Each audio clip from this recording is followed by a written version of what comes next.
Amigos, son las 8:39 de la mañana, hora de Venezuela.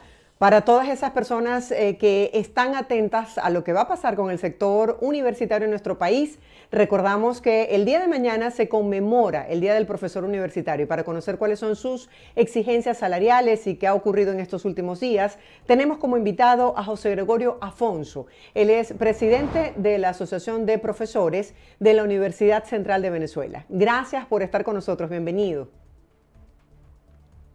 Buen día, saludos a todos a quienes nos ven y nos escuchan y bueno, gracias por la invitación.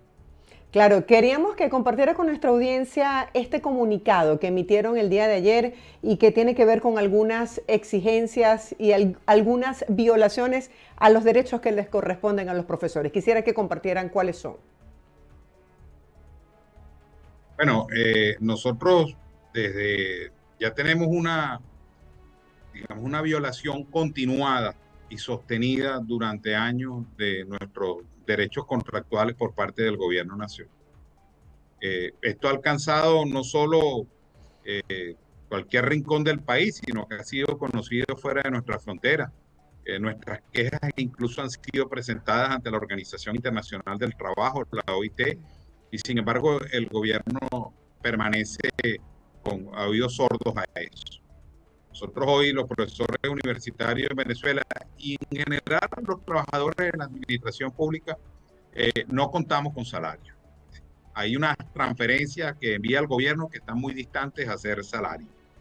No contamos con previsión social y con condiciones laborales distintas a esas dos que señalé anteriormente, verdaderamente precarias. Nosotros estaríamos hablando que los salarios de los profesores universitarios en Venezuela hoy oscilan entre 8 y 14 dólares. Es decir, 8 el que está iniciando su carrera a full time y 14 el que la está culminando. El que la está culminando, en el caso de las universidades, debe poseer título de doctor, 4 trabajos de ascenso, obra publicada y al menos un mínimo de 15 años de experiencia docente. Es decir, estaríamos hablando que eso, para el Estado venezolano, eso cuesta 14 dólares. Y la prima doctoral de ese profesor son 7. Entonces, bueno, nosotros, eso que se ve en todos lados, el salario mínimo en Venezuela hoy es 2,15 dólares. Y uno podría decir, el que nos está escuchando, bueno, ¿y cómo hacen para vivir? Si usted me dice eso, literalmente van a morir. Bueno, ¿cómo hacemos? En primer lugar, hay dos transferencias que hace el gobierno. Una de 90 dólares, que han llamado bono de guerra económica, y otro de 40 dólares, que es el bono de alimentación. Son 130 en general. Bueno, eso no tienen implicaciones salariales de ningún tipo. Esas homologan a todos, es decir, esos 130 dólares los cobra el obrero grado 1 como el profesor de más alto nivel de la Universidad Venezolana. Exactamente la misma cantidad. Nosotros creemos que el obrero grado 1 merece cobrar eso y mucho más, pero lo que no tiene ninguna lógica es que cobre exactamente lo mismo que el profesor titular a dedicación exclusiva. Entonces, el sistema de bonificación del salario que ha impuesto el gobierno destruye los beneficios contractuales, porque la prima doctoral del profesor no se calcula con base en esos 130, se calcula con base en los 14, en el salario formal, no en la bonificaciones. Destruye los méritos, porque de ahí da lo mismo si estás comenzando la carrera, si quieres lo podemos hacer, el profesor que está comenzando su carrera como el que está en el más alto nivel cobra también los mismos 130, entonces no hay estímulos para ascender, Claro. desestimula el mérito, desestimula asumir responsabilidades, porque esos mismos 130 los cobra el que es supervisado como el que tiene que supervisar a 15, y luego el que está comenzando su carrera, o sea, desestimula la experiencia como el que tiene años de experiencia acumulada. Es decir, el gobierno venezolano le restó total valor al trabajo, a la formación y a la experiencia. Y cuando en América Latina los salarios para los profesores que inician su carrera y que están culminándola a full time oscilan entre 1.200 dólares y 3.100. Entonces somos los peores remunerados del planeta. Y bueno, no tenemos protección social. El gobierno insiste en un esquema con empresas privadas que no funcionan, que no dan ningún tipo de prestación de salud. Y entonces usted ve cómo las redes sociales están inundadas permanentemente porque el profesor tiene que recurrir a colectas públicas o privadas para atenderse a sus contingencias de salud. El GoFundMe es el nuevo HCM de los profesores universitarios de hace décadas. Entonces, bueno, vivimos de una situación muy penosa y dolosa. Por eso es que hoy estamos como estamos. Mire, los profesores activos de la primera universidad del país, que es la Universidad Central de Venezuela, la más antigua, además su promedio de edad es 54 años. Si el 46% se quisiera jubilar hoy, lo pudiera hacer, es decir, la mitad. No tenemos generación docente de relevo. Todo eso es producto de una política del gobierno en materia educativa y en materia de trabajo destinada a destruir el capital humano y el potencial creador y crítico que hay en la universidad. Usted que representa desde la asociación a este sector de profesores universitarios del país, en líneas generales, ¿cómo hacen para sortear los gastos? Porque ustedes justamente en la cuenta de Instagram señalan y hacen la comparación de una canasta básica por encima de los $539 versus una inflación anual de 51%. Tomando en cuenta esto y el salario, que el mayor es de $14, ¿cómo hacen para enfrentar los gastos? Bueno, lo que hemos denominado técnicamente pluriempleo. En primer lugar, tantos empleos como sean posibles, sean vinculados a nuestra área de conocimiento y a nuestra formación profesional como distintas a ellas. Estoy hablando que puedes estar haciendo una consultoría, puedes estar dando clases en una universidad privada, puedes estar haciendo algunos proyectos de investigación, puedes estar asesorando algunas organizaciones no gubernamentales, como puedes estar montando un emprendimiento de carpintería, de comida, de repostería, manejando lo que llaman un Uber o haciendo taxi, cualquier otra, digamos, ejercicio laboral distinto para el que fuimos formados. Entonces, los profesores universitarios migran hacia otros países y hacia otros oficios. Y bueno, tantos como puedan. Eso es que es una paradoja, porque cuando ya te estás acercando a una edad mucho más adulta, es cuando más trabajas, por cierto, porque eso Claro. al final tiene consecuencias sobre tu salud física y mental cuando dedicas más de 8 horas, 12, 14 horas al trabajo. Esa es una. Luego, como el mundo lo sabe, nosotros somos un país, es decir, al que se le han ido casi 8 millones de venezolanos. Entonces, otro componente es la ayuda de los familiares, es decir, que financian que nosotros nos mantengamos en las universidades. Eso es absolutamente doloroso, hasta Claro. penoso decirlo, y contra natura. Muchos de nuestros hijos y nuestros familiares tienen que contribuir a que nosotros atender contingencias de salud o a gastos recurrentes de alimentación. Entonces, es decir, es la sociedad en su conjunto la que está financiando la educación pública en Venezuela, porque si fuera la privada, bueno, ella tiene unas características particulares. No es el Estado venezolano que se desentendió de la educación pública y la está dejando morir. Más allá de cualquier anuncio que hagan, en estos días crearon la Universidad de la Ciencia, Humberto Fernández Morán, la Universidad de la Salud, y es una década de fracaso en materia universitaria, de fracaso. Nosotros rondábamos, y se lo digo claramente a la audiencia, en Venezuela a final de siglo nosotros estábamos entre el quinto y el cuarto lugar en la región en publicación de revistas arbitradas y en la producción científica. Hoy nos disputamos el octavo y el noveno. Esa es la verdad. Y eso tiene implicaciones, toda esta crisis sobre nuestra familia y sobre Claro. nosotros, sí, pero sobre todo sobre el país, porque no hay país que progrese sin ciencia, tecnología y sin innovación. Y eso efectivamente en Venezuela hace años que viene en franco proceso de deterioro. Nuestras universidades no las enclaustraron, mientras en Europa hablan del espacio europeo de educación superior, nosotros estamos cerrados, no participamos ni siquiera en el bloque de universidades de la Comunidad Andina de Naciones, ni en el bloque universitario de Mercosur. José Gregorio, ¿cómo toda esta Una situación situación verdaderamente grave, grave. del déficit de nuevas generaciones de profesores universitarios impacta directamente la calidad educativa de esos jóvenes que aspiran a formarse en cualquier área, en cualquier carrera? Bueno, en primer lugar, disminuye la oferta educativa. Es decir, no solo de carreras, se cierran cátedras, se cierran menciones, se paralizan funciones universitarias tan importantes como la extensión.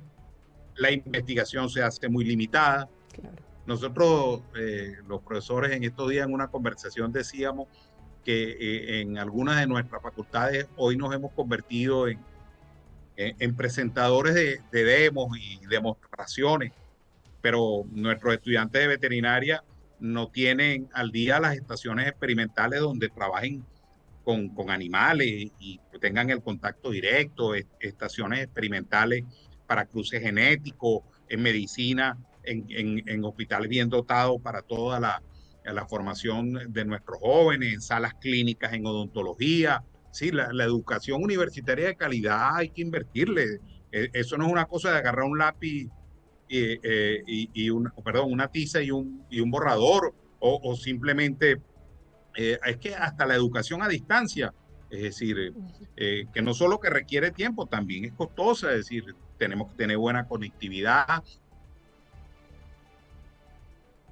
tenemos que tener el espacio para poder crear los contenidos y el acceso a las patentes que nos permitan hacerlo de la forma más variada. Entonces, la calidad se ve afectada, claro que sí, claro que sí. ¿Y Mucho ustedes más manejan? teórica, o vamos dicho, decir en forma técnica. Las universidades venezolanas hoy, producto de la precariedad en la que viven, se han convertido básicamente en universidades docentes.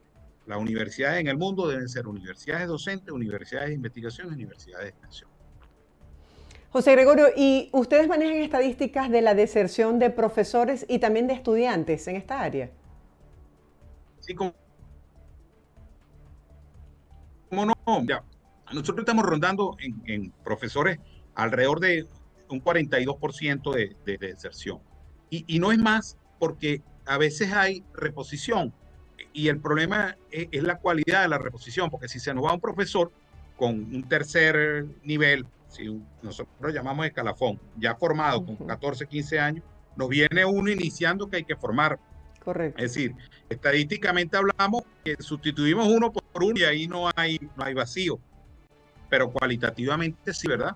Porque aquel tenía 15 años, Claro, tenía una competencia ya aprobada y el otro hay que empezar a formar. Entonces totalmente. estamos alrededor de un 40 y tantos por ciento.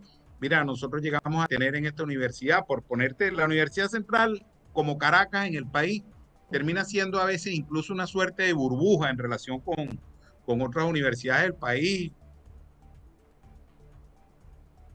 y con cómo vive el interior. Ustedes conocen esa realidad en forma muy clara. Es decir, los Sí. cortes eléctricos en Caracas son menores que en el interior. Bueno, como vivimos nosotros en la Universidad Central, todavía digamos, más llevadero que en otras de otro tipo. Entonces, fíjate, nosotros llegamos a tener cerca de 9.000 profesores inscritos terminando el siglo.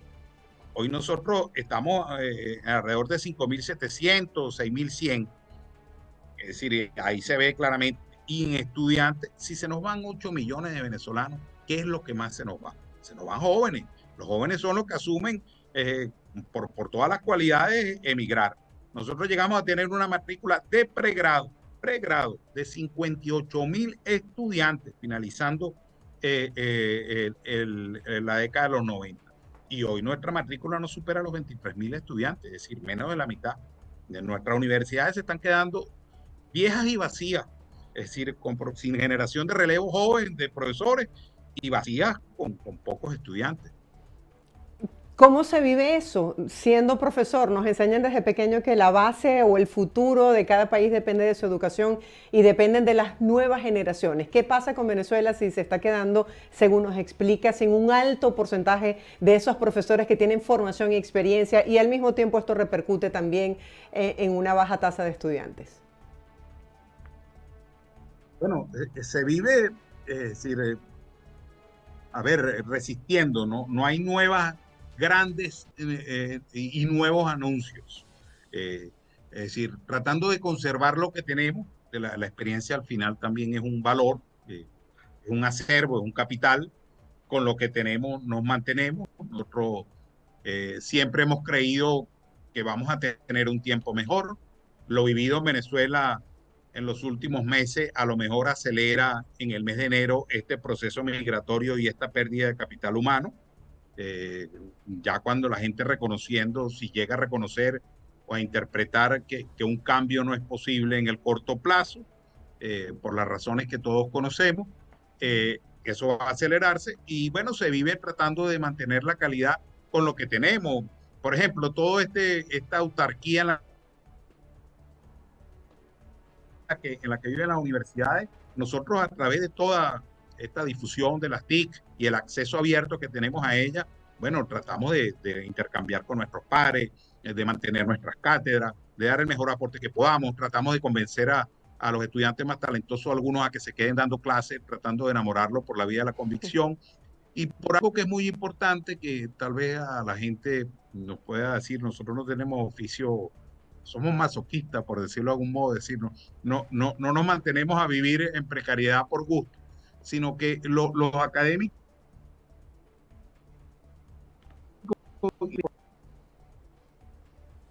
tenemos un esto particular, que es la libertad. Aún en nuestras universidades tenemos libertad de cátedra y podemos enseñar el pensamiento creador con base en posturas críticas y creadoras, y bueno, lo vamos llevando, pero sí nos gustaría estar mejor, pero se vive resistiendo.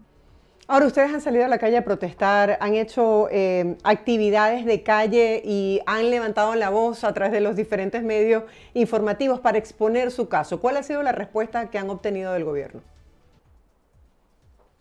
Oído sordo, porque es que nosotros incluso en el caso de los profesores universitarios eh, eh, eh, participamos en todo el diálogo social, que es el foro con la tripartita, la OIT. Eso Sí. fue más de un año de reuniones casi bimensuales entre gobiernos, empresarios y centrales sindicales. Y ahí de aumentos salariales. Y ese informe llegó a Miraflores. Eh, eh, no ha podido incidencia en todas las tablas. Y está bien, digamos que la propuesta era 200 y al gobierno le parecía que no era 200, eran 150, 50, 60, pero la respuesta es simplemente no lo ajusto y no ajusto nada.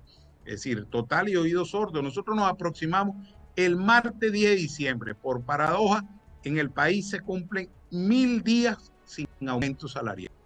Por cierto, el Día Internacional de los Derechos Humanos, para recordar que en Venezuela se violan todos los derechos humanos, no solo los civiles y políticos a través de la represión, la escarcelación, las detenciones arbitrarias y las desapariciones forzosas, sino además los derechos económicos y sociales.